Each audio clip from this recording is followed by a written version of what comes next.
Olá galera, boa noite, paz seja convosco. Estamos aqui na mais uma live do Grupo Com o Rei, com a participação do pastor Rodrigo.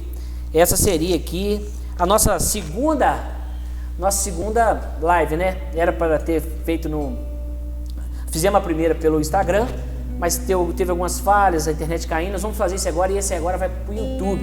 Então eu estou aqui agora com a Laís e nós vamos juntos adorar o Senhor com uma canção. Que esse louvor que iremos cantar possa entrar no teu coração, possa entrar na tua casa, na tua vida e mudar a tua história. Creio que Deus ele é fiel, creio que Deus ele é poderoso. Eu não sei, né, o teu coração aí agora, não sei a fé que você professa, mas eu sei que de qualquer forma essa palavra vai chegar no teu coração. Que você possa crer, possa confiar que existe um Deus poderoso que te ama, que tem um plano para a tua vida. E nesta noite nós vamos estar falando sobre um bate-papo escatológico, onde que nós vamos falar sobre o tempo, né? Esse tempo das profecias, e eu creio que Deus tem uma palavra para o seu coração, amém? Então juntamente com a Laís, iremos juntos adorar o Senhor com a canção, amém? Vamos lá? Vamos adorar o Senhor? Vamos lá galera!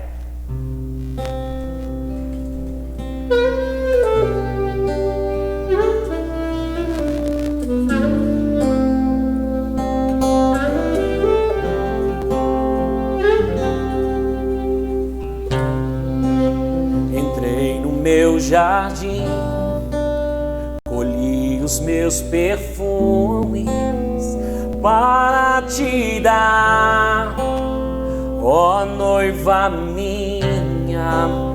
Entrei no meu jardim, colhi os meus perfumes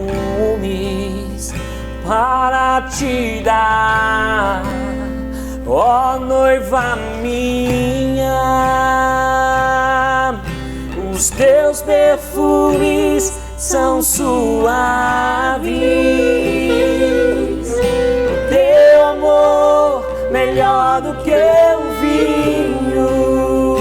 Os teus perfumes são suaves, o teu amor melhor do que o vinho, melhor do que o vinho. Eu vou abrir o meu coração, eu vou deixar meu noivo entrar. Eu vou abrir meu coração, eu vou abrir o meu coração, eu vou deixar meu noivo entrar. Interessante que essa canção é uma canção que fala que o Senhor ele está visitando as nossas vidas. Ele tem um perfume para cada um de nós. Ele conhece cada um de nós. Ele conhece cada coração. Ele conhece cada vida. Ele conhece você que está aí agora. Ele conhece as suas necessidades. Ele sabe o que você precisa. E o Senhor quer mudar esse quadro. Então deixe que Ele entre. Entre na tua vida, entre na tua casa e mude a tua história. Amém, Laís? Vamos cantar junto mais uma vez? Esse pedaço tão maravilhoso. Vamos lá.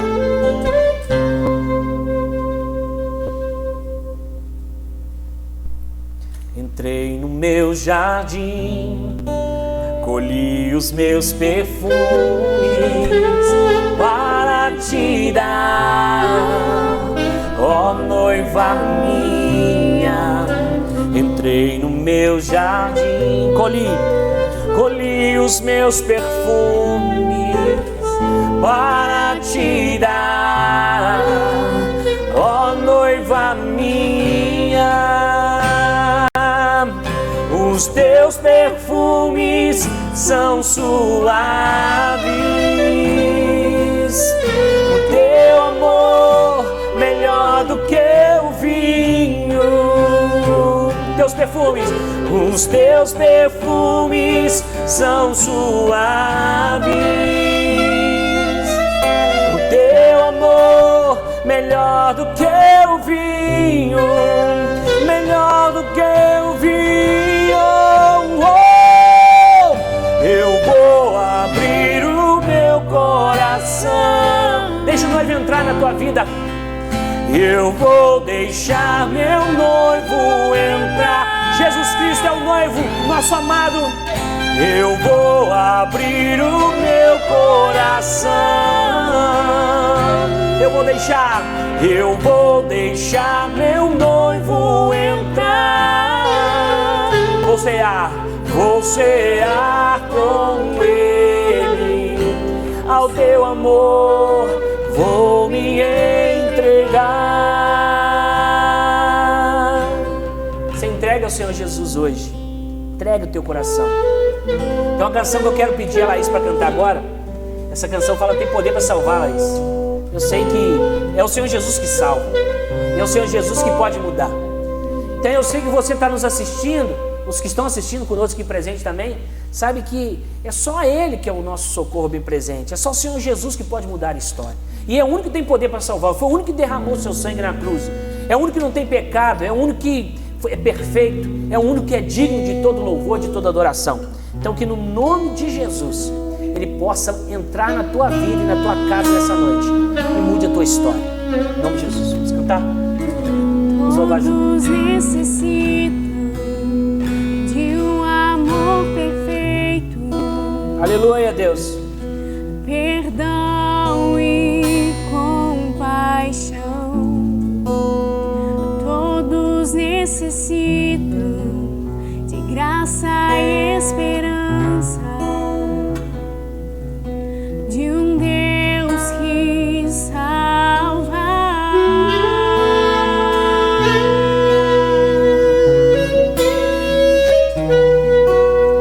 Cristo move as montanhas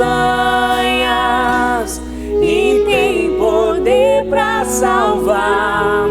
Tem poder para salvar, para sempre, autor da salvação. Jesus a morte venceu, sobre a morte venceu. Oh, aleluia. Santo é nosso Deus. Aleluia.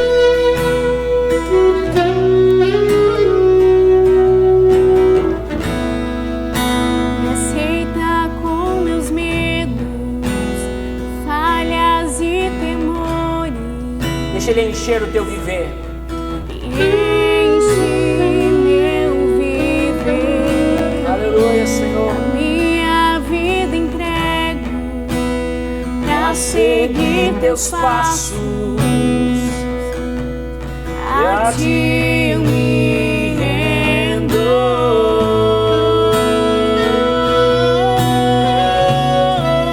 aleluia, Senhor. Cristo move as montanhas e tem poder para salvar. Tem poder para salvar, para sempre, autor da salvação. Jesus a morte venceu, sobre a morte venceu.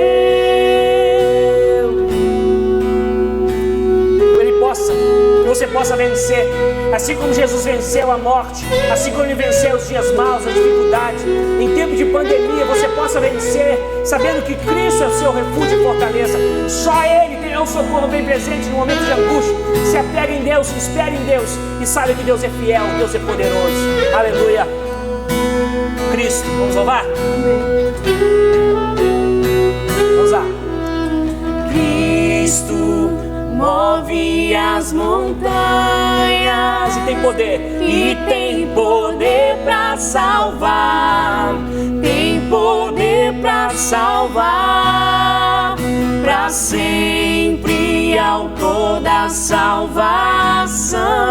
Jesus a morte venceu, sobre a morte venceu. Posso mundo. Aleluia, posso o mundo. Possa o mundo ver brilhar a luz. Cantamos para a glória do Senhor Jesus.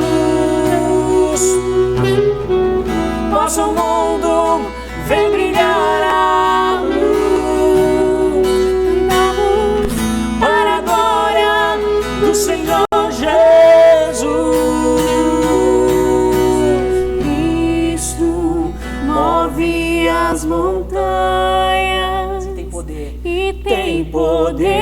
pra salvar, tem poder pra salvar, pra sempre, autor da salvação.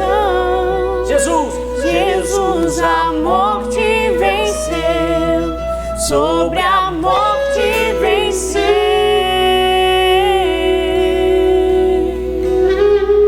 Toda glória e toda honra seja dada a Deus. Amém. Obrigado, Laís, por essa participação conosco. Amém. Tenho certeza que Cristo tem poder para salvar. Amém? E nesse momento vamos receber mais, nesse tempo aí, tão maravilhoso, com o pastor Rodrigo. Com o pastor Rodrigo, vamos receber ele agora, que vai, com muita alegria, trazer para nós mais um pouco dessa palavra tão poderosa, que é a palavra de Deus, né? Que traz para a gente conhecimento, entendimento. E como o pastor Rodrigo estava passando para a gente conhecimento, né, da palavra de Deus, eu queria que nesse momento ele desse continuidade, pastor Rodrigo.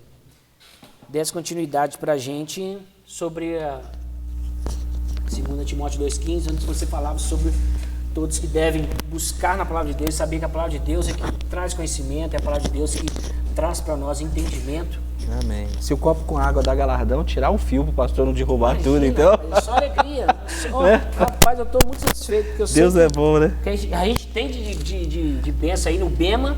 Vai ser muita coisa boa para receber, né? Boa, que é o Tribunal de Cristo, né? É verdade. Eu costumo até falar, irmãos, que no Tribunal de Cristo, ou essa doutrina, ou fazer, ou me chamar para voltar para a gente fazer uma live sobre o Tribunal de Cristo e o galardão, é de suma importância, porque a doutrina do Tribunal de Cristo e do galardão põe a igreja em movimento, né? Hebreus 6,10, por exemplo, diz que Deus não é injusto para se esquecer do amor que você tem demonstrado para com Ele enquanto serve aos santos. Olha que coisa forte. Esse negócio da obra é tão importante, do copo com água e tal, que o Cornélio estava lá fazendo caridade, fazendo boas obras. De repente, o anjo bate na porta dele e fala: Cornélio, você chamou a atenção de Deus. As suas esmolas, a sua caridade, as suas boas obras chegaram diante de Deus. Aí Cornélio até pensou, né? Puxa, estou salvo. Aí o anjo falou: não está salvo, que para o homem ser salvo ele precisa ouvir o evangelho. E quem prega o evangelho é quem foi transformado pelo evangelho. Chame a Pedro, né? Então as obras não salvaram Cornélio, mas chamaram a atenção de Deus para a casa de Cornélio.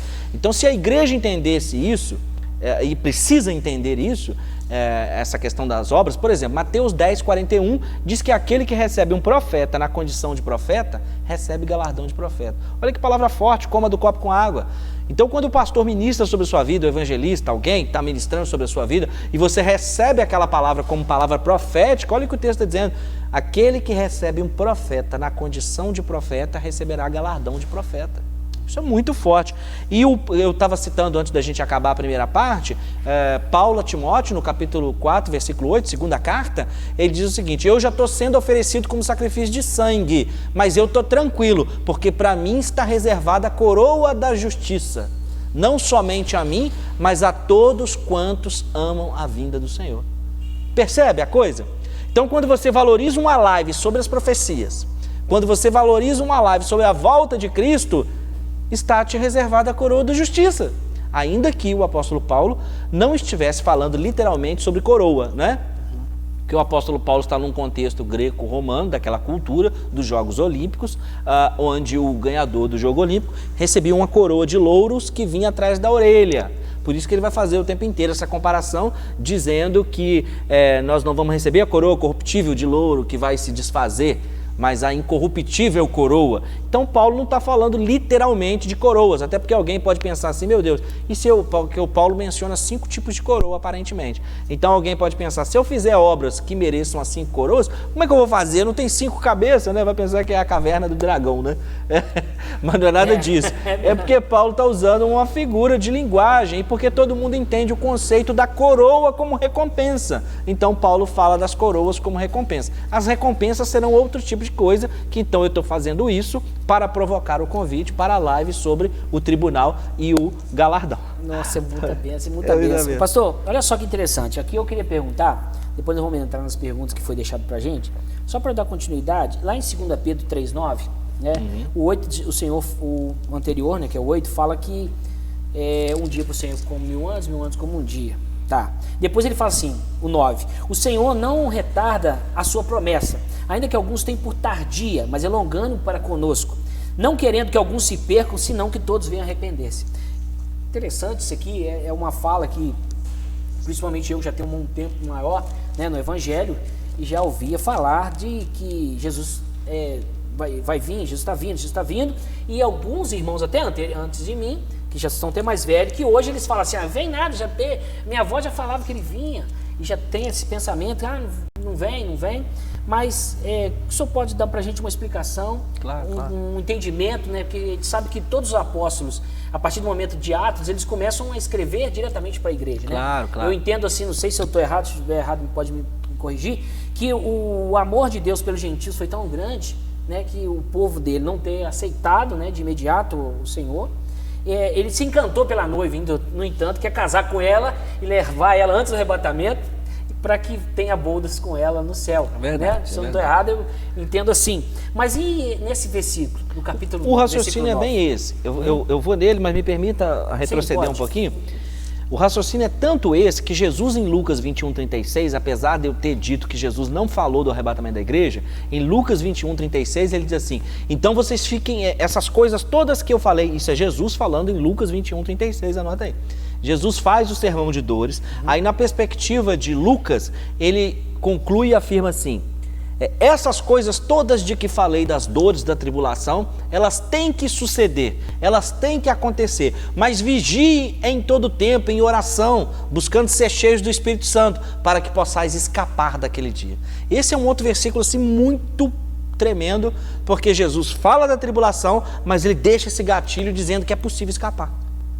Até a gente pode ler em algum momento aqui, mas só para fazer esse gancho que você fala aí, aí ele se encantou tanto pela noiva que ele vai livrá-la da tribulação. A tribulação é certa, ela vai acontecer, porque ela é a última semana de Daniel. Inclusive eu tenho uma live e um vídeo no canal, se vocês puderem assistir lá, onde eu falo o seguinte, se Deus é bom e é amor, porque haverá tribulação. Mas agora vocês já estão sabendo de algumas coisas, pela perspectiva que a gente fala do Apocalipse como esperança e não como algo aterrorizante. E é esperança mesmo, né? O Apocalipse é esperança mesmo. Vocês aprenderam hoje, pela profecia, na primeira parte da live, nas profecias de Daniel, que ao contrário do que a gente pensa no senso comum, no popular, que a grande tribulação é só um negócio de destruição, gente, olha nas palavras do Daniel que nós já lemos qual é o propósito, acabar com o pecado, extirpar a iniquidade, dar fim à transgressão, percebe que coisa forte? Ungir os santos dos santos e trazer a paz eterna, selar a profecia e a visão. Significa,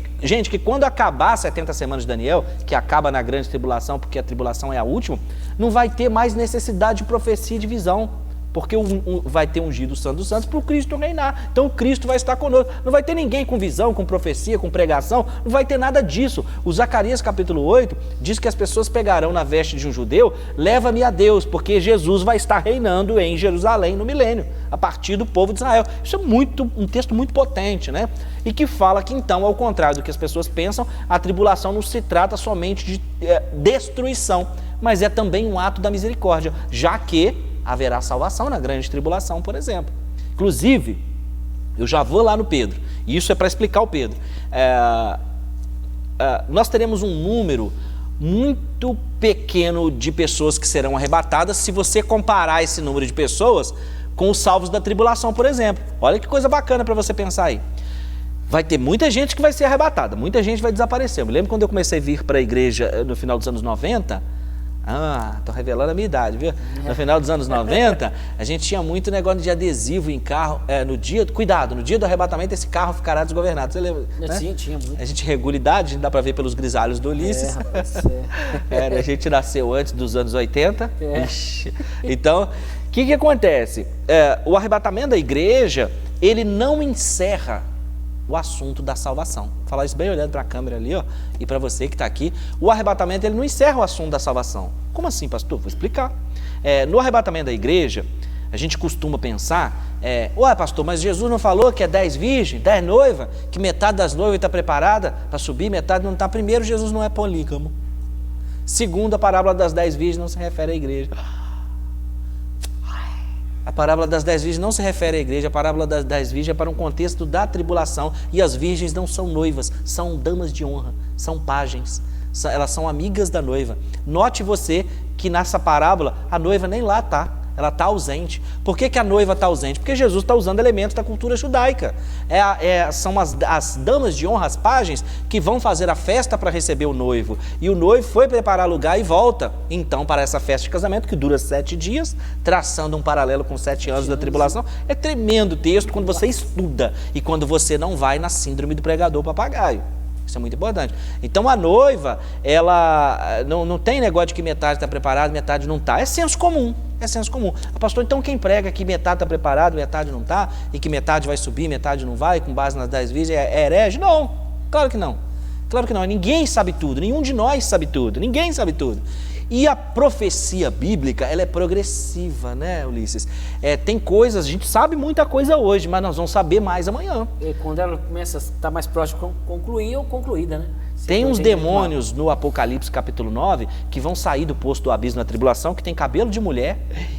Isso é uma pergunta. Coração. Então tem coisas que a gente pelo texto, possível chegar perto, mas não totalmente, porque o livro do Apocalipse trata de uma situação real. E em vários momentos ele usa o texto literalmente, mas nem sempre. Às vezes ele faz referência a um símbolo. No Apocalipse 16, na Guerra do Armagedon, isso são para citar exemplos. O texto diz que um exército virá do Oriente com 200 milhões de soldados. Lá pelo início do século, as pessoas pensavam assim, isso é simbólico, porque quem é que vai, de onde que vai tirar 200 milhões de soldados? Hoje, nos anos 2020, nós já sabemos que a China sozinha tem um exército com mais de 200 milhões de soldados. Então isso já permite uma literalidade. Por que eu estou dizendo isso? Para explicar que a profecia é progressiva. Ela vai lançando mais luz diante de si à medida que os eventos vão chegando e vão acontecendo. Isso é importante ter. Então, se você quer usar uma parábola para chegar mais perto do grupo que vai ser arrebatado, você utilize a parábola do semeador.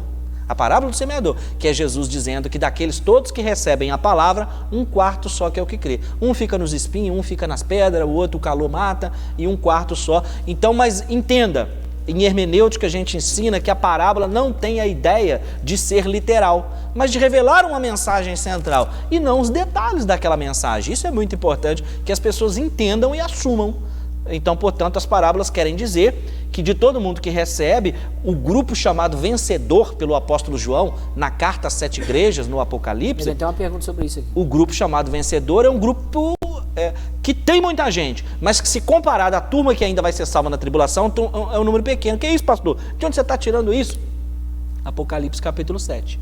Diz que o número de salvos na grande tribulação será numeroso como a areia do mar. A Bíblia é recorrente nessa expressão para quando ela quer dizer de uma multidão muito grande. E aproveitando esse gancho, pessoal, só difere pra gente aqui, já tem uma pergunta em cima disso. Tá. A diferença entre salvo e vencedor. Muito bem. Eu sei que você não chegou ainda no 2 Pedro, mas não tem problema. Mas no meio do caminho te parem. Tá bom. E responde. Vamos lá. Respondo Pedro, mas te entregando Lucas 21:36. Vigiai, pois, a todo tempo, orando, para que possais escapar de todas essas coisas que tem de suceder e estar em pé na presença do Filho do Homem. Esse aqui é o discurso, o mesmo discurso de Mateus 24. Então Jesus está dizendo, essas coisas que eu falei de anticristo, de guerra, de negócio, todo que vai pegar, isso vai acontecer, mas esteja orando para que vocês possam escapar. Isso é um elemento muito interessante. Faz conexão com Apocalipse 3:10. Como guardaste a minha palavra, eu te guardarei da hora da tentação que há de vir sobre o mundo inteiro. O Noé foi guardado na hora da sua tribulação. O Ló foi guardado na hora que Sodoma pegou fogo.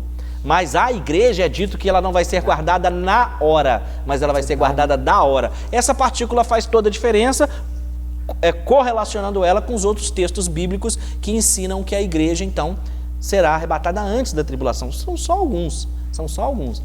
E aí, então, indo para a pergunta da diferença entre salvos e vencedores e para a pergunta de Pedro, porque essas três coisas que eu estou falando estão conectadas.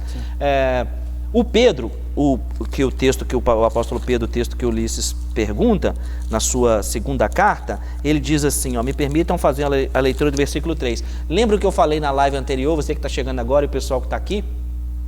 Sobre a importância do contexto imediato e do amplo? Aqui nós vamos trabalhar com contexto imediato. No versículo 9 ele disse, pois, 2 Pedro 3:9.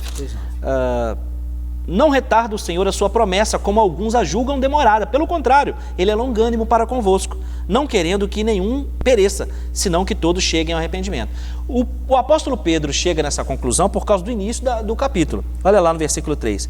Tendo em conta, antes de tudo, que nos últimos dias virão escarnecedores, com seus escárnios, andando segundo as suas próprias paixões, e dizendo: onde está a promessa da sua vinda? Sim. Porque desde que os pais dormiram ou morreram, todas as coisas permanecem como desde o princípio da criação, porque deliberadamente esquecem que de longo tempo houve céus bem como terra, a qual surgiu da água e através da água pela palavra de Deus, pela qual veio a perecer o mundo daquele tempo, afogado em água. Ora, os céus que agora existem e a terra, pela mesma palavra, têm sido entesourados para o fogo, estando reservados para o dia do juízo e destruição dos homens ímpios. Há todavia uma coisa, versículo 8, amados, que não deveis esquecer que para o Senhor um dia é como 1000 anos e 1000 anos como um dia. Aí ele entra no 9. Então o que é que o Pedro está explicando aqui? Olha, quando chegar os últimos dias, vocês vão ter um monte de homens, como sempre houveram, é o Pedro falando, como sempre houveram, dizendo: onde é que está a promessa da sua vinda? Porque desde que os primeiros pais na fé morreram, estão dizendo que Jesus vai vir, vai voltar, e ele não volta nada. Aí ele mesmo declara: vocês estão ignorando que para o Senhor um dia é como 1000 anos, 1000 anos como um dia. E o Pedro está correlacionando com o Salmo 90, versículo 4, que diz que para Deus 1000 anos são como o dia de ontem que passou. Aí Pedro responde no versículo 8 e engata no 9. Ele não está sendo tardio ou se esqueceu, ele está sendo longânimo e misericordioso, não querendo que vocês se percam, mas que vocês se arrependam essa noite, porque se Jesus não voltou ainda, é culpa de vocês que estão me ouvindo. É o que o Pedro está falando. É isso que ele está dizendo. Ele não está sendo longânimo, ele está sendo longânimo, ele não está sendo esquecido, mas sim misericordioso, salvar, né? Querendo que ninguém pereça, mas que os homens se arrependam. Sejam salvos. Então, se Jesus não voltou ainda, é porque ainda tem mais gente para arrepender, para converter. Isso é uma coisa muito bacana, muito legal. E esses últimos dias, meu Deus, pastor, não pode ser últimos dias, a gente precisa fazer conta. Não é possível. Olha a declaração aqui do versículo 8. Um dia para o Senhor é como 1000 anos e 1000 anos como um dia. Então, primeiro, Deus não está dentro do Cronos. Deus não atua dentro do Cronos, que é de onde vem a nossa cronologia. Ele não atua dentro de passado, presente e futuro, como se fossem tempos distintos. Em Isaías 46:10 ele diz: eu sou aquele que anuncia o fim desde o princípio, e as coisas que ainda não foram como serão. Então Deus não enxerga passado, presente, ele enxerga tudo ao mesmo tempo, essas coisas todas acontecendo ao mesmo tempo. Então, para quem atinge a dimensão do céu, para quem está no pós-vida, né, quem chega do lado de lá, ele perde a noção. Imagine você que quando Abraão, Moisés, Adão morreram e foram para o céu, e depois morreu Paulo, morreu Pedro, o encontro deles foi mais ou menos assim. O Moisés falou assim: uai Pedro, você já está aqui? Eu estava no deserto ontem pregando, você já chegou aqui. Porque o cara que está do lado de lá, ele não está mais preso ao tempo, à matéria e ao espaço. Então ele não tem essa noção de tempo e de hora, percebe? Aí quando nós formos arrebatados, que a gente encontrar com Pedro, com Tiago, com João, com Paulo, com Moisés, com Abraão, eles vão falar: mas não é possível, vocês já chegaram. Eu estou acabando de falar, Moisés vai virar para nós, eu estou acabando de falar com Pedro, que eu estava lá atrás 4000 anos pregando, e parece que foi ontem e ele já chegou aqui. Aí ele disse que deixou a igreja, que a igreja ia ficar um tempão aí acontecendo por causa da longanimidade, e vocês já chegaram.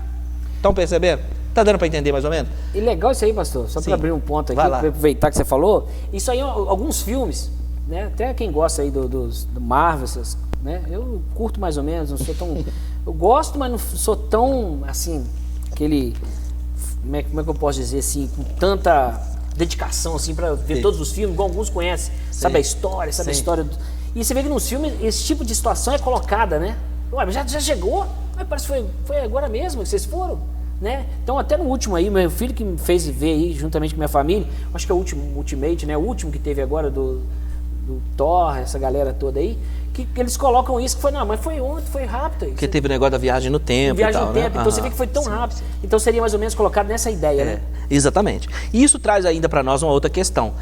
Nós vamos lembrar um do outro lá? Eita, nós vamos lembrar. Vai lembrar. Isaías 65, a partir do verso 16, diz que nós só não vamos nos lembrar das angústias passadas.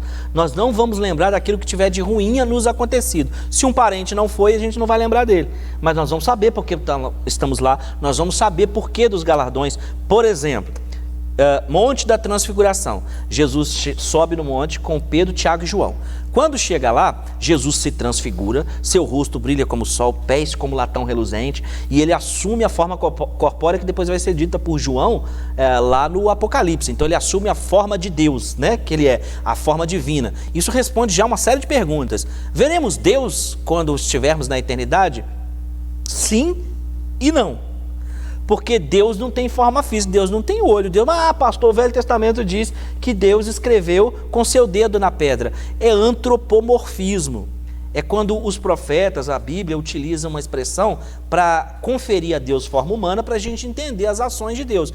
A forma de Deus que você vai ver é o Cristo. Colossenses 1,15 diz que Cristo é a imagem do Deus invisível.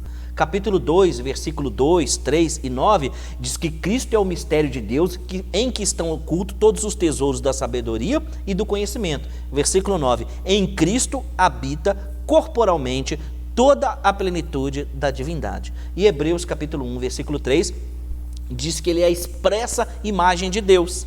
Então ver Deus, ninguém vai ver Deus. Tanto que está lá no poço, eles começam a brigar, porque tem que adorar no templo e adorar no monte. Aí eles falam, então Jesus, onde que tem que adorar a Deus? No monte ou no templo? Aí vocês não estão sabendo nada, vocês estão adorando o que vocês não conhecem. É a resposta de Jesus. Vocês estão adorando o que vocês não conhecem. O Pai é Espírito. E chega um tempo que não é para adorar nem no monte, nem no templo. Mas como o Pai é Espírito, ele busca verdadeiros adoradores. Que verdadeiros adoradores, Jesus? Aqueles que adoram o Pai em espírito e em verdade, no íntimo e na prática. Porque ele não tem forma para ser adorado. Filipe, Jesus está lá fazendo a enquete. Aí Filipe falou, então Jesus, agora está tudo certo. Jesus, nós já cremos, só falta um negocinho, Jesus. Mostra-nos o Pai. Aí Jesus falou assim, mas o que eu estou fazendo aqui pregando? Se eu não estou ensinando nada, vocês não estão aprendendo, Filipe? Filipe, como é que você me pede, mostra-nos o Pai? Quem me vê, vê o Pai. Então ninguém vai ver a forma visível da primeira pessoa da Trindade. O que você vai ver de Deus é manifesto no próprio Cristo. Segundo ponto, haverá memória, porque Jesus sobe com Pedro, Tiago e João, e aí estão no Monte da Transfiguração, e Pedro vê Jesus transfigurado no Deus que ele é. Aí Pedro começa a perguntar assim, gente, como é que é bom, e falar, né? Como é que é bom estar aqui, façamos uma tenda para Moisés e outra para Elias. E naquela falação, mas ninguém responde, porque não está acontecendo uma sessão mediúnica, não está acontecendo um culto espírita. Pedro não é médium, e ele não está intermediando a fala entre Jesus, Moisés e Elias. Isso é muito importante. Os olhos espirituais de Pedro foram abertos para ele ver Jesus transfigurado em glória, conversando com Moisés e Elias. Mas pergunto eu a você que está em casa e vocês que estão aqui, quem falou para Pedro que Moisés era Moisés e que Elias era Elias? Ele recebeu um WhatsApp com a foto, pastor. Ele recebeu um e-mail, uma mensagem, alguém contou. Quem contou? É porque quando a gente atinge o plano de lá, não está limitado ao tempo, à matéria, ao espaço, e a gente sabe todas as coisas. As pessoas conhecem todas as coisas. Numa das lives que eu acho que você assistiu, e aí eu quero sugerir para vocês que estão aqui e que estão em casa, eu sugiro um filme da Netflix. Eu sempre falo de filme, gente, só Jesus. Assista um filme chamado O Céu é de Verdade. Lindo, né? Bom. Lindo, lindo, lindo. O filme O Céu é de Verdade. Vou dar um pequeno spoilerzinho. O menino tem um EQM, que é uma experiência de quase morte, filho de um pastor.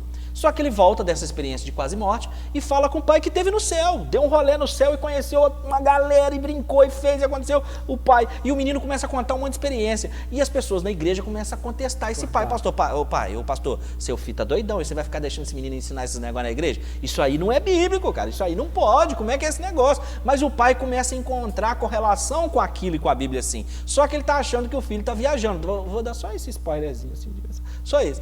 Então o menino fala assim, eu conversei com o vovô lá no céu, num belo dia ele fala isso, e o pai fala, que vovô? O seu pai, ué. Aí o pai dele fala assim, meu pai já morreu há muito tempo, filho, agora eu vou saber que isso é coisa da cabeça do meu filho. Ô filho, aí o papai do seu pai, o seu avô, ele tinha o cabelo grisalho, ele era assim, ele era assado, ele mostra uma foto, não pai, isso não é meu avô não. Filho, tá vendo, você viajou, esse aqui é o vovô, quando o vovô morreu, o vovô era assim. Aí eu disse, não, meu avô era assim, assim, assim. Que isso, meu filho, não pode. Era assim, aí começa a ficar intrigado. Aí ele vai e busca uma foto do pai dele jovem. E fala assim, filho, foi esse homem aqui que você viu no céu? Foi ele, o vovô. Aí ele fala assim, como é que pode, meu filho, você nunca tinha visto essa foto, eu não sabia nem que eu tinha essa foto. Você conheceu o seu avô morreu já velho e tal. Aí ele, pai, no céu ninguém é velho. Ninguém usa óculos. É muito bacana, a fala, a sacada do menino é muito legal. Isso é só para mexer com você, com Pedro, Tiago e João no monte. Chegou do lado de lá, não tem essas limitações que nós conhecemos e o conhecimento é pleno. Quem contou para aquele menino que o vô dele era vô dele? Mesma história do Monte da Transfiguração. E esse pai começa a correlacionar os episódios. Então as experiências precisam estar fundamentadas na Bíblia. Voltando, para a gente não escapulir aqui. Então Pedro, eu respondi o Pedro. Agora, qual a diferença entre salvo e vencedor? Isso, todo vencedor no Apocalipse, na volta de Cristo, é salvo. Porque se alguém é vencedor é porque está salvo. Agora, todo salvo, no que se refere à escatologia bíblica e ao Apocalipse, nem sempre é vencedor. Porque o Apocalipse ele faz questão de fazer distinção entre salvos e vencedores. O vencedor é aquele que está no Apocalipse capítulo 2, capítulo 3, que eu tenho uma playlist lá no canal sobre isso, sobre as 7 igrejas, um vídeo para cada uma das 7 igrejas. Você pode assistir lá, mas eu sugiro, obviamente, ler na Bíblia. Cada um dos representantes dessas 7 igrejas estão passando por muitas provações terríveis. Numa dessas igrejas, Jesus fala assim: eu sei que vocês estão onde está o trono de Satanás, vocês têm pouca força, mas vocês resistiram. Com Éfeso ele fala assim: vocês estão muito desviados, o negócio está dando muito problema aí no meio de vocês, mas eu sei que vocês sempre tiveram muito amor, vocês sempre me foram muito fiéis, e o primeiro amor ele era manifesto em vocês e ele precisa voltar. Então ele tem esse discurso todo para elas e ele diz assim: mas se vocês vencerem essa provação de que vocês estão passando, vocês vão ser vencedores, e eu vou livrar da ira, e eu vou dar galardão, e eu vou dar coroa. Então vencedor é quem faz parte da igreja cristã hoje, resiste às provações e às tentações da vida e é arrebatado para encontrar com o Senhor nos ares. E por isso vai ter galardão. Agora, os salvos no Apocalipse são o grupo que vive na grande tribulação, que vê que ficou, recebe pregação das 144 mil testemunhas de Jeová, que são as 12 tribos de Israel. Se não tivesse gravando, eu ia falar outras coisas, mas está gravando. Então, os 144 mil são as 12 mil representantes de cada tribo de Israel, que vão pregar no mundo inteiro, que sofreram diáspora e hoje estão no Brasil, estão na Etiópia, estão na Rússia, estão na Argentina. Os 144 mil estão espalhados no mundo e vão pregar no mundo inteiro. Ao passo que em Israel, em Jerusalém, estarão pregando as 2 testemunhas, fazendo milagres e coisas miraculosas, fazendo parar de chover, fazendo voltar a chover, e assim como aconteceu com Elias, que o soldado veio com 50 prender ele, e falou: homem de Deus, o rei mandou te prender. Aí o Elias está lá na boa, fazendo os trabalhos dele, falou assim: se eu sou homem de Deus, caia fogo do céu e te consuma a ti os teus 50. Queimou. Esse vai ser o poder das 2 testemunhas em Apocalipse 11, que vão pregar para quem ficou. E aí quem ficou e, portanto, não subiu no arrebatamento e, portanto, não participou do tribunal de Cristo, que é o bema, o lugar de recompensas, ele não é vencedor, porque ele não está recebendo galardão de vencedor, mas ele está recebendo, está sendo salvo. Quem rejeitar a marca da besta na tribulação e aceitar a Cristo, obviamente vai ser salvo. E o Apocalipse 12 diz que vai ser salvo pelo testemunho que deram e pelo sangue do Cordeiro. Ele não se salva a si próprio, ele continua sendo salvo pelo sacrifício de Cristo. Mas a dispensação da graça terá acabado. Está dando para entender? Então a diferença entre salvo e vencedor. Vencedor são vocês que estão hoje fazendo a opção de estar aqui. Claro que com pandemia não tinha outro lugar para estar, no sentido que eu quero dizer assim. Você poderia estar fazendo qualquer outra coisa que desagradasse a Deus, você escolheu vir para estar aqui conosco, e você assistindo a live em casa. Então são escolhas que você faz. Provérbios 28:9. Quando nós olhamos para a sociedade através dos olhos de Deus, a gente começa a descobrir por que a sociedade faliu moralmente e por que a igreja está apóstata. E como é que a gente olha para a sociedade com os olhos de Deus? Através da Bíblia. E a Bíblia diz em Provérbios 28:9 que aquele que desvia o seu ouvido de ouvir a palavra de Deus, até a sua oração é abominável. Olha que coisa forte. Aquele que desvia o ouvido de ouvir a palavra de Deus, até a sua oração é abominável. Então quem é o vencedor hoje na igreja? Quem escolhe ouvir a palavra de Deus, quem escolhe permanecer fiel a Deus e vencer as tentações do mundo. Esse é o vencedor. Agora, quem é que é o salvo da tribulação? Aquele que nesse momento desvia o ouvido de ouvir a palavra de Deus, desvia o ouvido de ouvir as profecias bíblicas, os alertas do tempo final. Percebe? Então salvo é quem vai ser salvo na grande tribulação, passando então por esse período de juízo e de provação, mas receberá a salvação se rejeitar a marca da besta. É uma segunda chamada, é quando a gente perde a prova e vai fazer de novo, só que valendo menos ponto.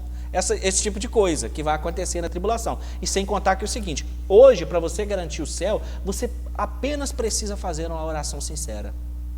E se tiver, obviamente, não é só falar: Jesus, eu te aceito como Salvador. É falar isso de todo o coração, receber o Espírito Santo dentro de você, e aí seu nome é confirmado no livro da vida, e você vai subir no arrebatamento. Se, tendo feito essa oração, você tiver tempo para demonstrar os frutos de uma vida convertida, e você assim o fizer. porque isso é muito importante na caminhada cristã. Interessante que você falou uma coisa que até uma pergunta que estava aqui, né? Que perguntaram assim, quem vai ser arrebatado? E explicar, né? De quem de fato seria levado aos céus. Outro dia eu recebi uma pergunta assim, pastor, quem tiver em pecado vai ser arrebatado? Eu falei, primeiro você está em pecado. Isso é muito importante, se assumir isso. Não tem nenhum de nós que esteja sem pecado. Nós todos somos pecadores. Seja lá pelo que você fez hoje, seja lá pelo que você pensou hoje, ou seja lá até pelo que você está pensando agora aí, né? Todos nós pecamos. Todos nós pecamos. Essa é a declaração de Paulo aos Romanos. Todos pecaram, destituídos estão da presença de Deus.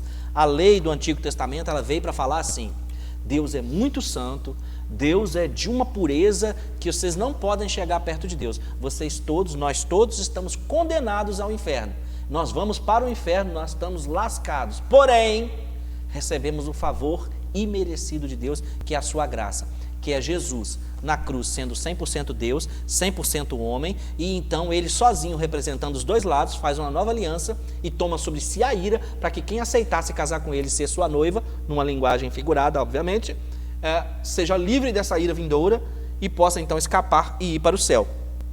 Esse é o ponto. Essa é a grande questão. Então, pecado todos nós cometemos. Só que tem uma coisa que eu vou falar aqui para vocês que estão presentes, e vou falar no vídeo, mas vou deixar o gancho para explicar melhor o assunto. Entre as disciplinas de teologia que eu leciono, eu ensino uma disciplina chamada teologia sistemática, e na teologia sistemática a gente estuda a martiologia. O que seria isso, pastor? Língua estranha? Não. A martiologia é a doutrina do pecado. No estudo da doutrina do pecado, a gente aprende uma coisinha que assim, eu preciso que fique bem claro, tomara que dê certo. Vamos lá. A gente costuma brincar falando assim, não existe pecadinho, pecado não. Pecado é tudo a mesma coisa. Bom, pecado é pecado, isso é ponto, tá? Você que está em casa, vocês que estão aqui, pecado é pecado. Mas Jesus, Paulo, o Novo Testamento, ele demonstra que existe diferenças de pecado. Jesus, quando foi rejeitado a sua mensagem, ele disse assim, em verdade vos digo, que não é parábola, que no dia do juízo haverá maior rigor para esses que me rejeitaram do que para Sodoma e Gomorra. E ao longo da Bíblia, e Paulo também vai dizer isso, e Jesus vai dizer isso, existem, assim como existem diferentes graus de recompensa, diferentes graus de galardão, existem diferentes graus de castigo. Então existe pecadinho e existe pecadão. Pecado é tudo pecado. Gente, pecado é tudo pecado. Mas uns o caldeirão vai estar com mais fogo. E o outro, o caldeirão vai estar com menos fogo. É uma maneira de ilustrar essa coisa. 1 João diz que há pecados que eu peço a vocês que orem e que não são para a morte. Mas há pecados que são para a morte. Ore pelo caboclo, mas ele vai morrer. Porque existia a pena de morte. Então tinha um crime, o pecado que o cara cometia, que ele seria morto. Então não tinha jeito, aquele pecado seria para a morte. O texto não está falando nada de pecado contra o Espírito Santo, como algumas pessoas pensam. Então existe pecado que a Bíblia dizia que o cara ia ser condenado à morte. Então poderia se orar por ele. Não tinha como livrar ele da pena de morte, mas orar para ele ser salvo. Quando Paulo descobre em Coríntios que tinha um cara que estava saindo com a mulher do pai, a madrasta, portanto, Paulo fica bravo. E ele fala assim, que o tal seja entregue para Satanás, para a destruição do corpo. E vocês oram para ver se salva a alma dele. Está dando para entender? Então tem pecado que existem graus diferentes de pecado. Tanto que Jesus falou assim, qualquer coisa que você fizer aí vai ser perdoado. Mas se pecar contra o Espírito Santo deu ruim. Diferença de pecado. Se pecar contra o Espírito Santo já era, foi para o inferno. Recebeu a marca da besta, já era, foi para o inferno. Cometeu outros tipos de pecado, foi para o inferno. Os irmãos estão entendendo? Está dando para entender? Vocês que estão aqui entenderam? Então vou presumir que os de casa também entenderam. Entendendo, Não, mas você não fica então quem vai ser arrebatado? Faz a pergunta, né? Sim, quem vai ser arrebatado? Esclarece aí. Eu falei de tipos de pecado para dizer o seguinte, tem o pecado que você comete, de acordo com o apóstolo Paulo, por acidente. Você é cristão, ele diz que, inclusive isso parece uma contradição lá em João, ele diz assim, quem é de Deus não peca mais, mas se pecar tem um advogado. Ele não tem contradição, ele está sendo muito específico. Quem é de Deus não vive mais na prática do pecado, mas se vocês pecarem, vocês têm um advogado junto ao Pai, Jesus Cristo, o justo. Confessa o pecado, e a Bíblia vai declarar no Provérbios, endossando, o Novo Testamento vai endossar isso, que é que aquele que confessa e deixa, alcançará misericórdia. Percebe? Então a diferença aqui, todo mundo tem pecado e todo mundo que vai ser arrebatado tem pecado. Mas tem aquela pessoa que peca e você sabe o que é isso. Você que está em casa, você que está aqui já vivenciou isso. Você peca, você vai para casa e fala, meu Deus do céu. Meu Deus do céu.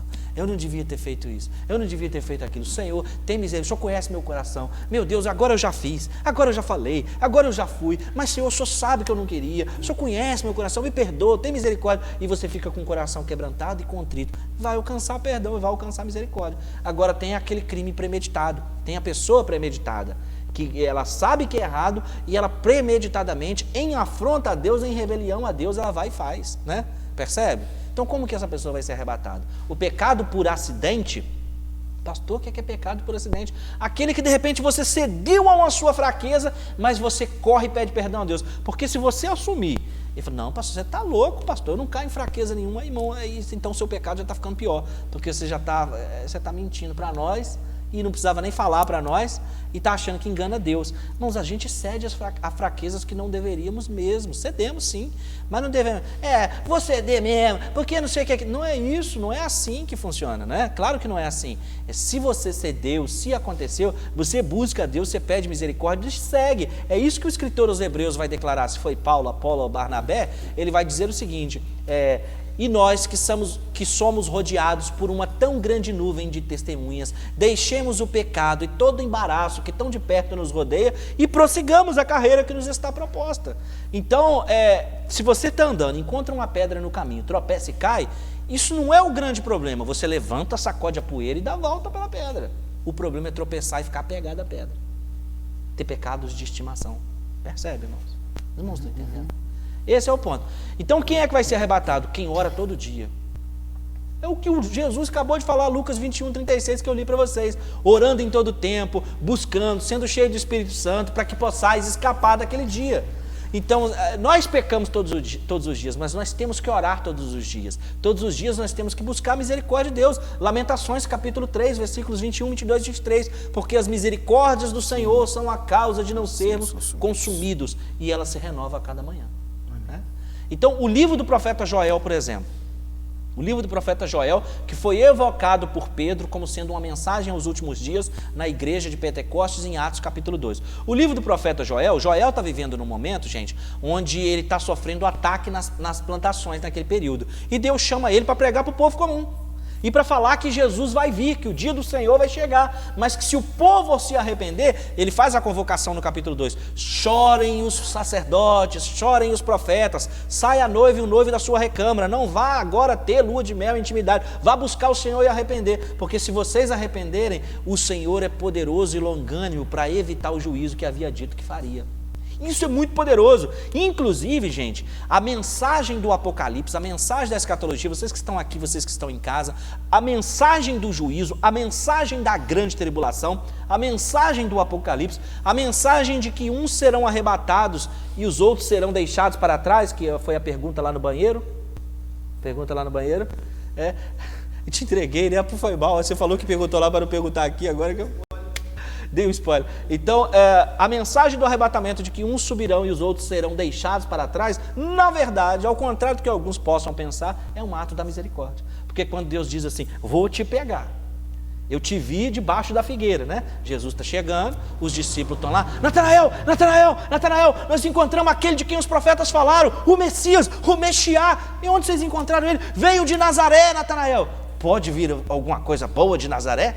Me leva nesse Messias daí, vamos ver esse Messias. Quando chega lá, Jesus aparece e fala, eis aí, falando de Natanael, eis aí um judeu em quem não há dolo, um judeu sério. Aí Natanael bolado, onde me conheces tu para falar que eu sou judeu zeloso e isso e aquilo? Eu te vi debaixo da figueira. O Natanael pirou, ficou doido, se jogou ao chão, prostrou, Senhor meu e Rei meu e Deus meu. Que será que Natanael estava fazendo debaixo da figueira? Que Jesus falou assim, eu te vi debaixo da figueira. O cara acelerou rapidinho, Jesus, Rei meu e Deus meu, porque eu te vi debaixo da figueira, você creu? Em verdade te digo que você vai saber de coisas muito mais profundas. Isso é forte, né, irmãos? Isso é muito forte. Agora, não quer dizer que Natanael está fazendo coisa errada, não. Isso aí eu sei que está presumindo. Eu estou dizendo que ele estava em alguma indagação, em algum pensamento, em alguma reflexão, em algum sei lá o que, debaixo da figueira, que quando Jesus falou assim, eu te vi debaixo da figueira, o cara creu na hora, meu irmão. Está entendendo? Está dando para entender essas coisas? Então, quando ele te fala assim, eu te vi debaixo da figueira, é para você prostrar e falar, Senhor meu e Rei meu, eu sou pecador mesmo, eu sou pó, barro, cinza, sou essa coisa toda aí. Mas quando o Senhor me pega na mão, o Senhor é o oleiro de Jeremias. O Senhor me faz um vaso novo, enche-me do teu azeite, então eu viro vaso de honra. Está dando para entender, irmãos? Então, quando a gente vem para Deus assim, e todo dia a gente ora, e todo dia a gente vai deitar e fala, ainda que seja aquela oração no atacado, mas se ela for sincera, abençoa meu pai, minha mãe, meu cachorrinho, meu papagaio, meu passarinho, mas se for sincera do fundo do coração, e a gente falando com Deus, e confessando, e entregando aquela coisa para Deus, Deus perdoa, Deus recebe, Deus aceita. Porque o que ele disse através de Jesus em Mateus? Ele disse assim, por que vocês estão preocupados com todas essas coisas aí? Vocês não são tudo mal, mas se o filho pede peixe, vocês não dão peixe ao invés de dar uma cobra? Quando ele pede ovo, vocês não dão ovo ao invés de dar uma pedra?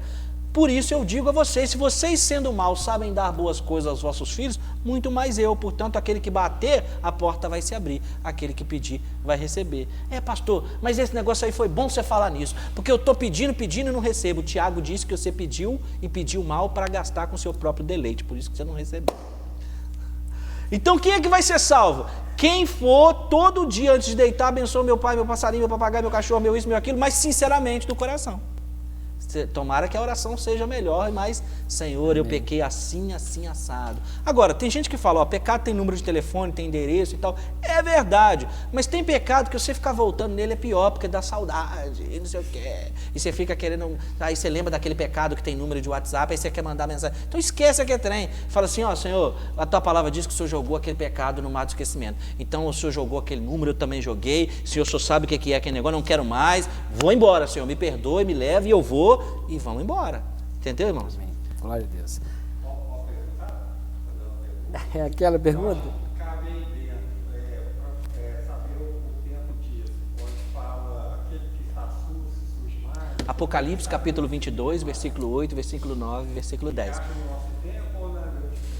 É para depois da grande tribulação, mas vale para todo o tempo, porque o Apocalipse é um livro escrito no seu tempo, com aplicações para todos os tempos. O Apocalipse complexo, né? É um livro escrito para o seu tempo, ano 96 depois de Cristo, mas com aplicações para todos os tempos. O texto que o Jimmy pergunta é o texto que Jesus fala assim: não celes as palavras da profecia desse livro. Eis que cedo venho, e comigo está o meu galardão, para retribuir a cada um segundo as suas obras. Continue o sujo a sujar-se, continue o limpo a limpar-se. Então a declaração que Jesus faz dizendo que ele está vindo, que alguns vão ignorar a palavra profética, alguns vão ignorar a palavra da profecia, mas outros vão seguir se limpando, se purificando, porque ouviram que ele cedo vem. Eu sei, gente, o tempo está passando, a hora está... Vocês entenderam quem vai ser arrebatado? Agora deixa eu então fazer uma polêmica, aquele negócio da criança. Como é que vai ser o negócio com as crianças, né? As crianças... Eu tinha duas que eu ia fazer para você aqui, para a gente fechar. Então fecha. Mas fecha essa aí, mas fecha essa das crianças, porque as crianças também estão no jogo. Então, na jogada.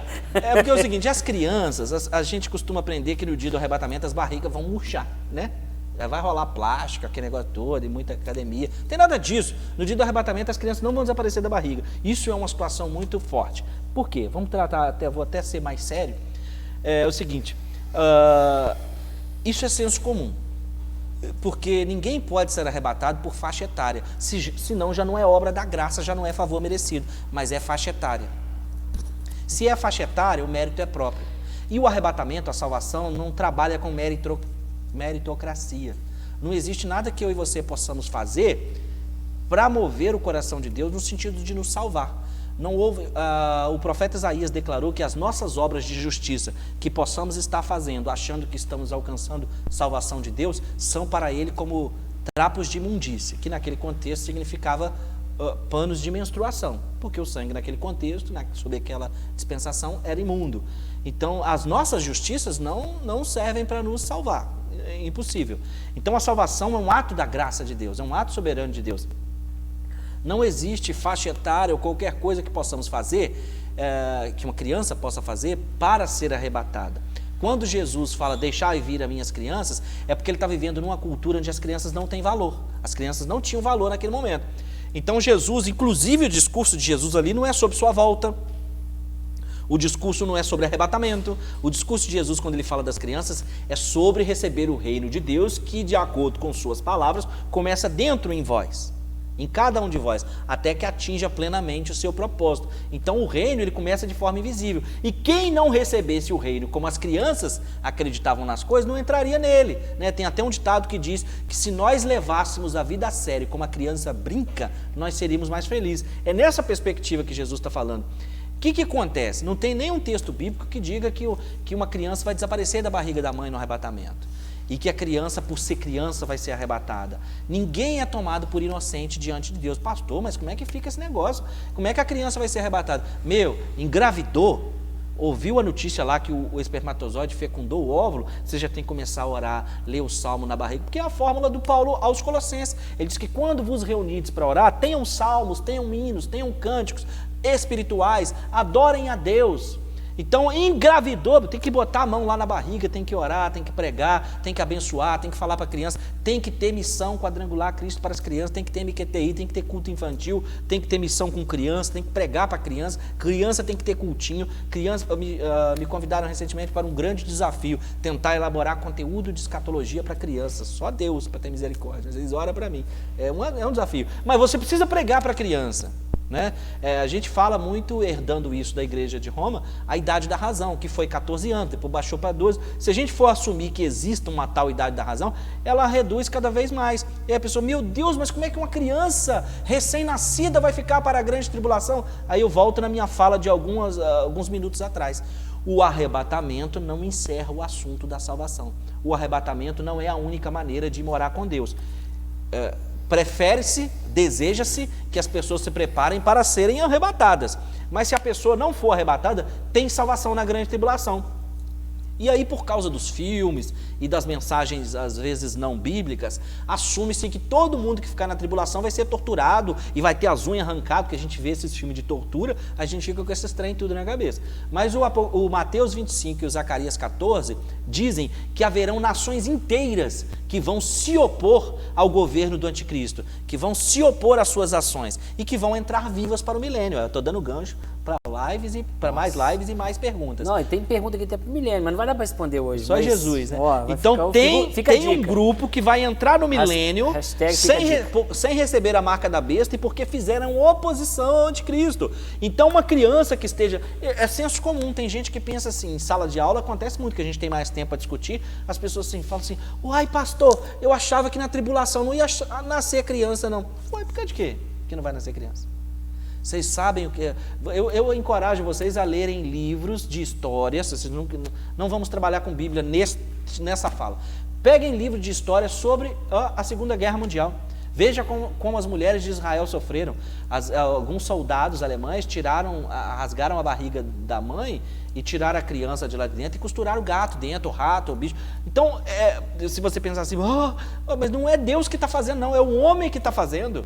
Essas coisas são porque o homem está em oposição para Deus. Não foi Deus que criou o mal, ele criou um querubim que quis estar ausente da luz. O mal é a ausência de luz. O mal não existe por si só, percebe? O mal é sair da luz, é isso que é o mal. Então, não é Deus que fez essas coisas. O Paulo, escrevendo aos Tessalonicenses, diz que Deus fala assim, 2 Tessalonicenses, capítulo 2, já que vocês querem isso, eu vou entregar vocês para a paixão do coração de vocês e vai dar esse ruim, porque vocês querem ir para lá. Deus não obriga ninguém a vir. E aí, sem querer entrar em polêmica, então isso eu estou dizendo que eu não concordo que alguém tenha sido predestinado para o céu e alguém tenha sido predestinado por Deus para o inferno. Percebam? Eu acredito que Deus é soberano, mas Ele permite as coisas. Apocalipse capítulo 3. Eis que estou à porta e bato. Se alguém abrir, eu entrarei e cearei. Ele está em todo lugar, mas Ele não faz morada em você se você não deixar. Está percebendo, irmãos? Assista o meu vídeo lá no canal, sem querer polemizar, porque eu tenho muitos alunos nesses lugares que eu falei, então sem querer polemizar, mas assim, assista o meu vídeo que tem por título lá no canal assim, Deus endureceu o coração de Faraó? Mas não sei se você faz isso, mas você que está em casa, você que está aqui, não chame as pessoas que creem diferente de vocês de herege. Um crê que predestinou, o outro não crê que predestinou. Isso não faz de vocês não irmãos, pelo contrário. Tem um pastor que eu gosto muito, que ele tem uma fala para chamar a atenção dos irmãos, que é assim, Cuidado para você não ficar aí com essa dificuldade de chamar de irmão quem crê diferente de você e que é filho de Deus também, e você pode acabar provocando a Deus, então, a ter dificuldade de chamar você de filho, porque você está com dificuldade de chamar de irmão aquele por quem Cristo morreu. Então, as coisas diferentes não devem nos separar. Para nós que estudamos a teologia, a gente estuda muito um homem chamado Agostinho de Hipona, conhecido também como Santo Agostinho. Ele é o maior teólogo do cristianismo depois de Paulo. E ele diz o seguinte: nas coisas essenciais, unidade. Nas coisas duvidosas, liberdade. E em todas as coisas, caridade. Explicando o que é essencial. Essencial é que Cristo morreu na cruz para nos salvar e não existe salvação fora de Cristo. Isso é essencial. Isso não tem negociação. A salvação é só através de Cristo. Coisas duvidosas são as coisas que geram dúvidas. Arrebatamento antes, no meio e depois. Percebe? Coisas que vão permitir discussão. Predestinou, não predestinou. Isso são questões que na teologia são normais, porque as pessoas refletem, as pessoas pensam e elas chegam a caminhos diferentes. Elas só não podem chegar a caminhos diferentes que levem ao céu, porque o único caminho que leva para o céu é Cristo. Mas pensar diferente nas outras coisas, por exemplo, quem é desta igreja crê que a evidência de que foi batizado com o Espírito Santo é falar a língua estranha. Mas quem é de uma outra denominação pentecostal gigante crê que com a manifestação de qualquer dom na vida da pessoa é evidência do batismo com o Espírito Santo. Portanto, cada grupo crerá de uma maneira. E isso não nos tornará menos irmãos, pelo contrário, né? Então a gente não deve chamar de herege as pessoas que creem diferente da gente. Então, voltando aqui, deu para entender a diferença entre salvo e vencedor? Ok? Pastor, a última aqui é o seguinte: me perguntaram, foi até o Jimmy, né? Primeiro que ele perguntou do Gog e Magog, eu tenho que perguntar para ele, porque ele me fez essa pergunta e ele já ia até fazer, coitado. Mas é o seguinte: quando acontecerá a guerra do Gog e Magog e a distinção da guerra do Gog e Magog de Ezequiel e de Apocalipse, são a mesma coisa? Vamos lá. Gog e Magog é uma expressão escatológica, é uma expressão profética. E Gog e Magog de Ezequiel, capítulos 38 e 39, e Gog e Magog do Apocalipse não são o mesmo evento, por uma série de questões. A primeira dela é só você ler, porque como fala Gog e Magog, a gente assume que é a mesma. Porém, o Gog e Magog de Ezequiel 39, ele é um evento local, regional, específico, envolvendo 4 ou 5 nações. A Etiópia e tal, uma invasão do norte, que virá contra Israel, que Deus vai intervir, o povo de Israel será livre, milagrosamente por Deus, e o anticristo vai reivindicar essa vitória aí. Então é uma batalha que está acontecendo pelos seus inícios da grande tribulação, talvez até antes do arrebatamento da igreja, e isso a Bíblia não diz. Sabemos que ela é ali antes de começar o dia do Senhor, antes de começar a tribulação. Inclusive, o meu convite para você que está em casa, vocês que estão aqui, é o seguinte: leiam o texto. O Ezequiel 38 e 39, ele diz que dessa primeira batalha, ela vai ser muito forte ali, uma invasão vindo do norte, e que os corpos dos inimigos de Israel que vierem para essa batalha servirão de lenha por 7 anos, que são 7 anos da tribulação. Já o Gog e Magog do milênio, já o Gog e Magog do Apocalipse, ele é depois do milênio, é uma expressão idiomática para falar da entidade espiritual que é Satanás que está movendo isso. Tanto que Ezequiel 38 e 39, quem está comandando essas 4, 5 nações para invadir Israel pelo norte é Satanás. Aí Deus declara uma coisa muito, muito, muito forte, que ele fala assim: eu coloquei um anzol no seu nariz. E eu deixei você se movimentar achando que estava fazendo a sua vontade, mas eu vou te fazer voltar pelo lugar por onde você veio. E já o Gog e Magog, no pós-milênio, depois que acaba o milênio, é o Satanás sendo solto da sua prisão e arregimentando um exército muito grande, numeroso como a areia do mar, para marchar contra Israel. E desce fogo do céu e consome o Satanás e o seu exército todinho. Então são eventos distintos, mas Gog e Magog é uma expressão escatológica para referir-se a uma ação de Satanás como um levante final, achando que vai conseguir destruir o povo de Israel. Está dando para me acompanhar? Aí você pergunta assim: como que pode ser um numeroso como a areia do mar de novo? Então será que esse povo todo que foi salvo na tribulação, numeroso como a areia do mar, é esse numeroso como a areia do mar de novo? Entenda uma coisa: primeiro, o povo está vivendo 1000 anos. Tem um povo, olha só quem são os grupos que vão habitar o milênio. A igreja num corpo glorificado, que não casa nem é dado em casamento, portanto não procria. o povo, as nações que vêm da grande tribulação, que não receberam a marca da besta e entraram vivas no milênio, e vão comer da árvore da vida, que vai estar no meio de Jerusalém, e vão viver 100, 200, 300, 400, 500, 1000 anos. O Apocalipse 22 chega a afirmar que a folha da árvore da vida é para a cura das nações. Então haverão, ao contrário da igreja que estará com o corpo glorificado no milênio, haverão as pessoas de carne e osso normal, que vão, imagina, hoje as pessoas têm poucos filhos, porque não tem condição financeira de criar os filhos, porque tem Covid-19, porque tem isso, porque tem aquilo. Imagina no milênio, numa condição onde Cristo reina, onde não tem doenças, e não vai haver mortalidade infantil, porque o Isaías declara que no milênio, uma pessoa que morrer jovem terá 100 anos. Imagine você essa coisa. Ter 100 anos, não sei se vocês assistiram hoje a saga Crepúsculo. Ah, meu Deus, está gravando. Na saga Crepúsculo, o vampirinho lá pelo qual a menina se apaixona tem 109 anos e ele é adolescente. Na Bíblia, o Isaías disse que alguém que tenha 100 anos é adolescente. Percebe? Você nem nasceu ainda, que você tem 15, 16, 18. Pastor, é interessante isso aí, que essa questão, voltando novamente nos filmes, algumas relações que a gente entende na palavra de Deus, que a gente estuda na Bíblia, Sim. que a gente aprende na Bíblia, tem algumas correlações com esses filmes. E algumas as situações que eles apresentam no filme, que lá atrás, que hoje você tem uma noção que está mais próximo de acontecer. Para responder isso que o Ulisses está falando, e até para explicar para ele por que eu faço isso, e para vocês que estão aí, para vocês que estão em casa, por que esse pastor fala tanto de filme assim? Ele é cinéfilo mesmo. Sim, mas no início dos meus estudos teológicos, lá pelos anos 2001, quando eu era aluno no Instituto Teológico, eu li um livro, ou foi um pouquinho depois, eu li um livro chamado Cinema e Fé Cristã. Faz bem em ler esse livro, Cinema e Fé Cristã. Esse livro diz que Hollywood não consegue escapar da sina de pregar. Sem querer ele prega, né? Toda a história hollywoodiana costuma ter um salvador no final, e os elementos bíblicos são demonstrados ali. E a gente percebe isso muito também, não sei se você conhece, se não conhece, tem que conhecer C.S. Lewis, que é o escritor das Crônicas de Nárnia. Não só das Crônicas de Nárnia, mas são o seu grupo de livros mais famosos, mas ele escreveu muitas outras trilogias fantásticas, porque ele acreditava que através da arte, do mito, do cinema, dessa coisa, você podia pregar, né? E é forte o filme, muito né? forte. Se você já assistiu as Crônicas de Nárnia, é uma representação muito clara de Cristo. Então, o livro Cinema e Fé Cristã fala como que os filmes de Hollywood não conseguem escapar de pregar. Claro que tem gente que não gosta de filme, vai achar que isso é uma bobagem, correlacionar filmes com a pregação, mas foi o método que C.S. Lewis utilizou, e não só ele, como muitos outros, e assim conseguiram falar de Cristo para as pessoas. Você sabe que eu tenho uma experiência que quando eu era criança, sei lá, pré-adolescente, sei lá, por aí assim, a minha família sempre foi convertida e tal, e um dia estávamos eu e minha mãe assistindo um filme chamado, se não me engano, O Segredo do Abismo. O Segredo do Abismo. Um filme que foi fantástico para a época, ele só não ganhou o Oscar, inclusive a crítica disse, porque o segredo estava no fundo do mar, e todo o filme se dá no fundo do mar, e não tinha um peixe no fundo do mar. Então essa foi a grande falha do filme. Mas não é disso que eu quero falar, não estamos fazendo crítica de cinema hoje. Mas dizendo o seguinte, tem uma força estranha, para não dar spoiler, porque de repente você vai lá na Netflix buscar esse filme para ver hoje. Tem uma força no fundo do mar.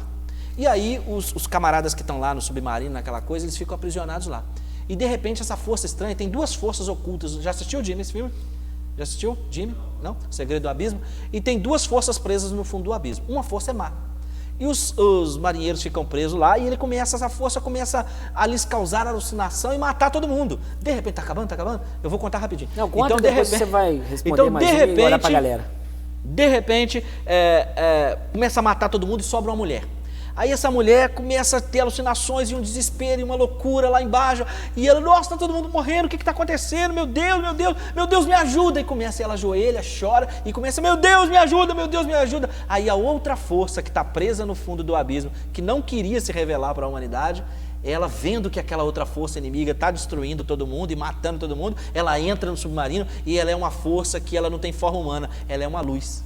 E aquela luz entra dentro do submarino e vai e impede a força ruim de destruir todo mundo e salva aquela mulher. Pronto, contei o final do filme. Mas a grande sacada é o seguinte, nós estamos lá vendo filme, empolgado, e aquela coisa, meu Deus, parece um filme de terror. Aí minha mãe levanta, vira e fala assim, vocês estão vendo bem isso aqui? Era devia ter 11 anos, sei lá, 11 ou 12 anos. Minha mãe disse, vocês estão vendo bem esse filme? Vocês estão vendo bem esse filme? Não há fundo do abismo do qual Deus não possa tirar vocês. Por mais fundo que aconteça algo na vida de vocês e vocês vão parar lá, se você lembrar de Deus, se você clamar a Deus, Deus manda uma luz e Ele te tira de lá. Está dando para entender essa coisa? Então você pode tirar lição de uma série de filmes. Eu estava assistindo um dia com a minha célula um filme com Clive Owen, Rei Arthur. Não é esse Rei Arthur, a lenda da espada, não. É um pouquinho mais antigo, que mostra que o Rei Arthur teria sido filho de bretões e tal. E ele fica do lado dessas pessoas e do Merlin, que na verdade naquela história não é um mago, mas um curandeiro. Então tem um camarada que está traindo eles e que toda hora entrega o plano deles para o inimigo. Numa certa hora, o Arthur pega uma flecha para lançar contra os inimigos dele e fala, não vamos desistir não. E ele pega aquela flecha, lança, e o camarada sempre contava onde estava o pessoal do exército para os inimigos e escondia numa árvore. No final do filme ele lança uma flecha, aí irmão, a flecha vai e acerta aquele cara na árvore. E o cara cai de lá com a flecha no peito. Alguém que estava assistindo, bem feito, isso mesmo. Eu falei, sabe o que isso aí está falando para nós? Que o seu pecado te achará, porque está na Bíblia. O seu pecado te achará. Se nós não arrependermos em tempo, a flecha do nosso pecado vai encontrar com a gente lá na árvore e vai derrubar a gente lá na frente de todo mundo na cela. Eu não queria causar terror, mas eu acabei correlacionando aquele episódio com a mensagem bíblica que diz que o seu pecado te achará. Lembra-te de onde caíste. Então, se você se dispuser para ser um instrumento de Deus, Deus vai te usar na situação qualquer que seja, não necessariamente na igreja, às vezes na faculdade, com a célula na faculdade, às vezes no lugar que você vai estar, vendo o filme e fazendo qualquer outra coisa, e Deus vai permitir que aquela situação seja a oportunidade para você pregar. E aí a Bíblia vai falar que aquele que salva uma alma, aquele que ganha uma alma, quem converte um pecador, de acordo com Tiago, dos seus pecados, amontoa a brasa sobre a sua cabeça. Quão coisas tremendas há para quem consegue trazer uma pessoa para Cristo, né? E eu pude experimentar nessa caminhada cristã, estudando escatologia, várias vezes, não uma vez, várias vezes, trazer as pessoas para Cristo a partir de ler 1 Tessalonicenses 4, que diz que os mortos ressuscitarão primeiro e nós, os que ficarmos vivos, seremos arrebatados a encontrar com o Senhor nos ares. Muita gente que não era crente, me ouvindo falar isso, pensou que isso era coisa de filme. E quando eu li em Tessalonicenses e expliquei isso, e a pessoa, que negócio é esse? Eu disse, Cristo vai vir e vai arrancar os crentes da terra. Os crentes da igreja? Não, os crentes que creu nele. E aí muita gente acabou se convertendo por causa da mensagem da escatologia, por causa da mensagem do arrebatamento, que a gente pôde correlacionar naquele momento.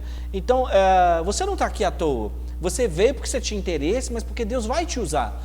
E os dons não cessaram, e Deus quer que você tenha esse conhecimento, que você aprenda essas coisas, você que está assistindo a live e você que está aqui, para Ele te usar como instrumento para que as pessoas venham para Cristo, para que as pessoas sejam salvas. Porque em Ezequiel 18, ele diz que ele não tem prazer na morte do ímpio, mas antes que o ímpio se converta, se arrependa do seu caminho e viva. Esse é o propósito da escatologia.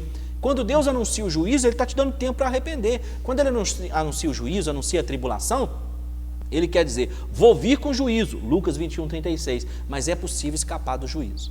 Amém. Irmãos, é bacana, pastor Rodrigo, fechando essa noite, eu vejo, foi até uma live que eu estava assistindo contigo, a pessoa falou assim, nossa, pastor Rodrigo é uma biblioteca, mas é gostoso, a gente começa a ver aqui, o tempo passa, você não vê a hora passar. Nossa! Ué, a hora passa e assim, tá todo mundo aí, eu acredito que você falar mais uma hora, eles ficam aqui. Vigília? Entendeu? Só que não, a gente vai parar um cantinho. Não, né? Só que não, né? Não, eles ficam, mas porque Dia dos Namorados foi ontem, a turma tá numa programação, hoje é sábado. Mas esse cara, ninguém foi embora, eu achei que eles ia dar hora, tem hora que se eu passar, apesar que depois dessa pandemia, a verdade é, né, mesmo com o culto reduzido, com todos os respeitos, né, da saúde aí, claro, mantendo a distância, tal, usando as máscaras e tal, aqueles que vêm, os poucos que vêm, eles acabam o culto, eles não vão embora não, eles ficam aqui conversando por fio e falam, gente, eu tenho que ir embora porque eu tenho que fechar a igreja. Isso você me lembrou o hino daquele rapaz lá, como é que chama? É do Aquino, não? Que deixa eu ficar nesse lugar todos os dias da minha vida.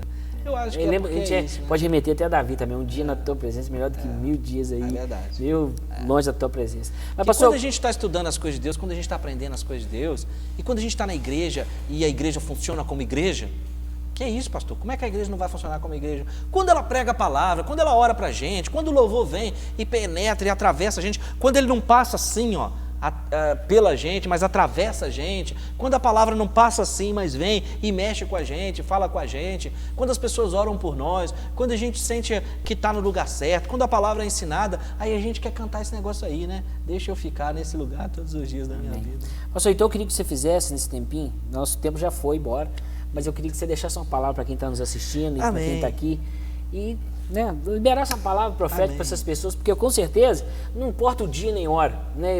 Eu observo os seus vídeos, tenho acompanhado, tenho aprendido, porque você tem deixado essas pérolas, vou dizer pérolas, que a palavra de Deus é pérolas riquíssimas que nos vêm de encontro à necessidade do nosso coração. Mas que uma pessoa, um dia que ela for assistir isso aí, quem sabe, talvez seja depois do arrebatamento, ela ficou para trás um dia procurando, que dessa galera que sumiu?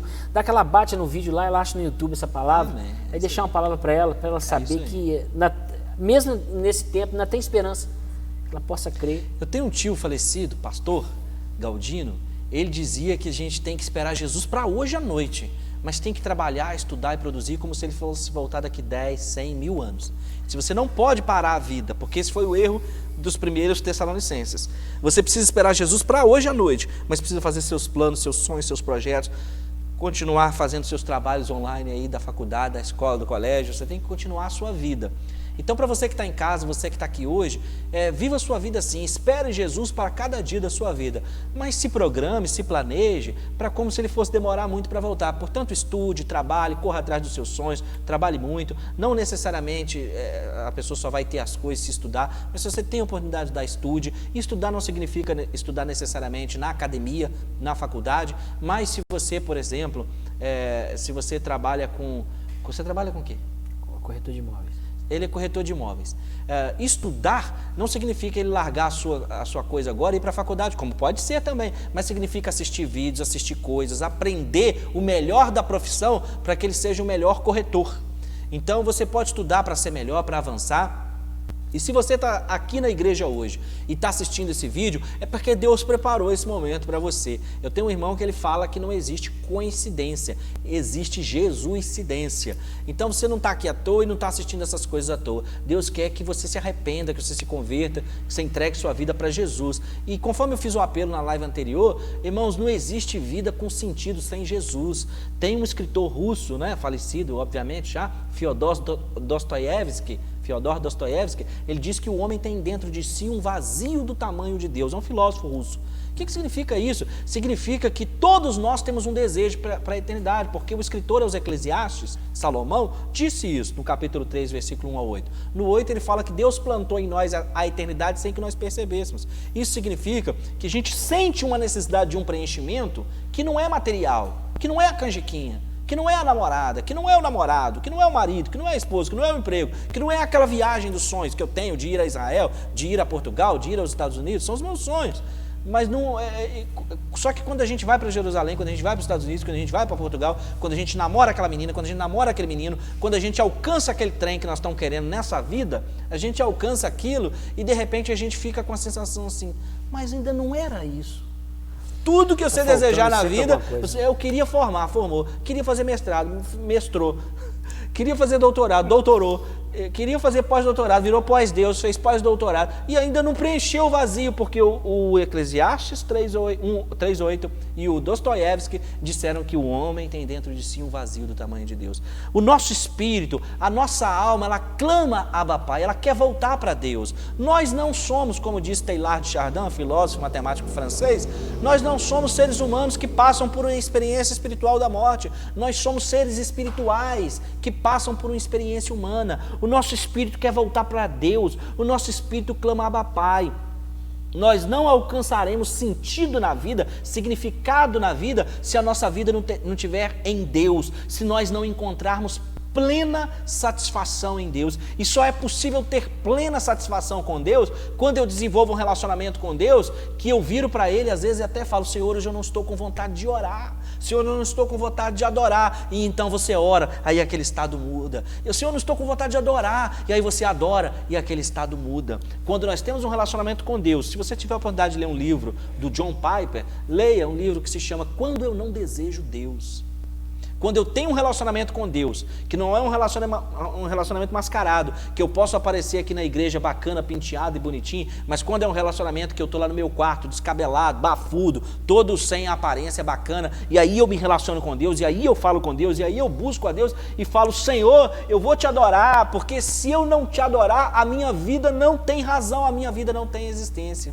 Deus nos criou para nos relacionarmos com Ele, para adorarmos a Deus. Então, quando a gente adora a Deus, quando a gente se relaciona com Deus, quando a gente busca a Deus acima de todas as coisas, Ele preenche esse vazio, Ele preenche aquele desejo da morte, Ele preenche e faz desaparecer aquele desejo de suicídio, aquele desejo de não tem lugar nesse mundo para mim, aí a depressão vai embora, o mal vai embora, tudo vai embora. Quando a gente entrega a vida para Deus, quando a gente tem relacionamento com Deus. Pastor, como é que entrega a vida para Deus? Eu vou orar com vocês aqui agora e com você que está em casa. Eu vou fazer uma oração de confissão e você vai fazer aí no seu íntimo. E vocês que estão em casa vão fazer aí. E eu tenho certeza que o Espírito Santo vai fazer morada em você. Glória. Ele vai entrar na sua vida, ele vai confirmar o seu nome no livro da vida. Jesus vai te cobrir com o sangue dele, e vai ser um muro de fogo ao redor de você, como diz o Zacarias, e você vai ser livre do mal. E o Senhor vai encher sua vida, e o seu domingo vai ser diferente. Em algumas igrejas é domingo de ceia, alguns vão ministrar em casa, outras no templo. A ceia, irmãos, é um momento de alegria, porque nós anunciamos a morte do Senhor até que Ele volte, porque Ele ressuscitou. Amanhã é domingo de ceia para muitos. Entrega a sua vida para Jesus hoje.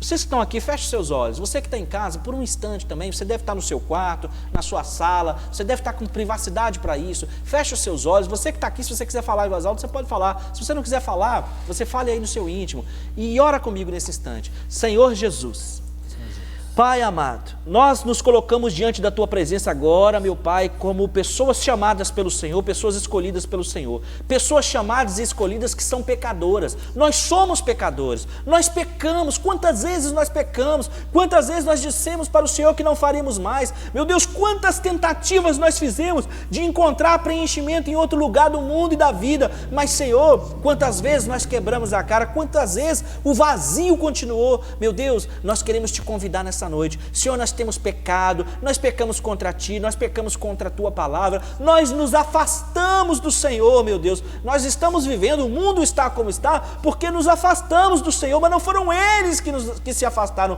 nós nos afastamos, e nós estamos aqui nessa noite para buscar a Tua misericórdia. Na verdade, Senhor, nós oramos assim, a fim de que todos aprendam, porque nós sabemos que se estamos aqui fazendo essa oração e ouvindo essa oração, isso é a manifestação da Tua misericórdia, é a manifestação da Tua graça, Senhor. Continua a nos envolver nela, continua a manifestar a Tua misericórdia, não nos retribua segundo os nossos pecados, mas perdoa-nos nessa noite, ou nesta manhã, porque algumas pessoas estão assistindo do outro lado do mundo, e há então a mudança de fuso horário, seja essa pessoa onde estiver, e os irmãos da igreja. Meu Deus, recebe-nos agora na Tua presença, recebe-nos agora no lugar santíssimo, meu Deus, recebe-nos agora na intimidade com o Senhor, no secreto, no particular de cada um, e perdoa, Senhor, os nossos pecados, purifica-nos com o Teu sangue. Meu Deus, se na nossa mente, no nosso coração, nós falamos palavras contra o Senhor, contra os céus, contra a Bíblia, se, meu Deus, nós assumimos uma postura de rebeldia, de rebelião ao Senhor, nós queremos mudar nessa noite. Tira, Senhor, o desejo da morte, tira, meu Deus, o desejo do suicídio. Sara, meu Deus, cure essa pessoa dessa depressão, desse mal-estar, dessa falta de sentido na vida, e continua, Senhor, então a manifestar o Teu poder. E eu te peço ainda, batiza, meu Deus, com o Espírito Santo. Nós cremos que os dons não cessaram, nós cremos, meu Deus, que o Senhor não deixou de batizar no Espírito Santo. Concede o Espírito Santo para que essas pessoas façam a obra, concede, meu Deus, o Espírito Santo para que essas pessoas sejam Suas testemunhas. Enche-nos da Tua graça, enche-nos da Tua unção, manifesta, Senhor, o Teu poder em nós, para que o Teu nome seja glorificado através da nossa vida. Meu Deus, confirma o nome dessas pessoas no livro da vida, salva, meu Deus, essas pessoas, seja um muro de fogo ao redor delas, queima esse vírus, meu Deus, queima o mal, queima as enfermidades, dá segurança a essas pessoas, dá-lhes saúde emocional, saúde psicológica, meu Deus, alcança as finanças do Teu povo. Sara, meu Deus, Juiz de Fora, sara, meu Deus, Minas Gerais, sara o Brasil, sara o mundo, Senhor, livra-nos do mal e torna o Teu nome conhecido através das nossas vidas. Assim nós oramos, glorificamos ao Senhor, porque Tu és Deus e não há outro além de Ti. Amém. Amém. Muito obrigado, pastor Rodrigo, por hoje. Obrigado por ter aceitado o convite. Né? E galera, quem está nos assistindo, obrigado por estar nos ouvindo. Que Deus abençoe poderosamente a vida de vocês. Fiquem todos na paz, em nome de Jesus. Amém. Amém. Deus abençoe a todos. Muito obrigado aí pelo convite. É um prazer estar aqui.